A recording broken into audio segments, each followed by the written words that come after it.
અંકલેશ્વર જીઆઈડીસીમાં આવેલ joggers park નજીક મહારાષ્ટ્રીયન સેવા મંડળ દ્વારા નિર્માણ પામેલ છત્રપતિ શિવાજી મહારાજની અશ્વારૂઢ પ્રતિમાનું તારીખ 4 જાન્યુઆરીના રોજ કેન્દ્રીય જળશક્તિ મંત્રી સી.આર. પાટીલના હસ્તે લોકાર્પણ કરાશે. હિન્દુ હૃદય સમ્રાટ છત્રપતિ શિવાજી મહારાજની ભવ્ય પ્રતિમાનું અંકલેશ્વરમાં નિર્માણ કરવામાં આવ્યું છે.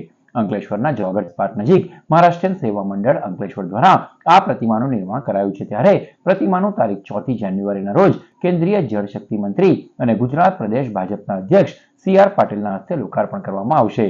આ અંગેની માહિતી આપવા આજરોજ પત્રકાર પરિષદ યોજાઈ હતી, જેમાં મહારાષ્ટ્રીયન સેવા મંડળના હોદ્દેદારો દ્વારા માહિતી આપવામાં આવી. ₹35 લાખના ખર્ચે 15 ફૂટ ઊંચી અને 800 કિલો વજન ધરાવતી પ્રતિમાનું નિર્માણ કરવામાં આવ્યું છે. છત્રપતિ શિવાજી મહારાજની ભવ્ય અને દિવ્ય પૂર્ણ કદની અશ્વારૂઢ પ્રતિમા સ્થાપિત કરી રહ્યા છે. ત્યારે સી.આર. પાટીલ સાહેબના હસ્તે શિવાજી મહારાજની પ્રતિમા સ્થાપિત કરવાનો હેતુ તેમની વીરતા અને નેતૃત્વને યાદ કરવાનો છે. આ તસવીર દ્વારા તેમના યોગદાનનું મહત્ત્વ સમજી શકાય છે.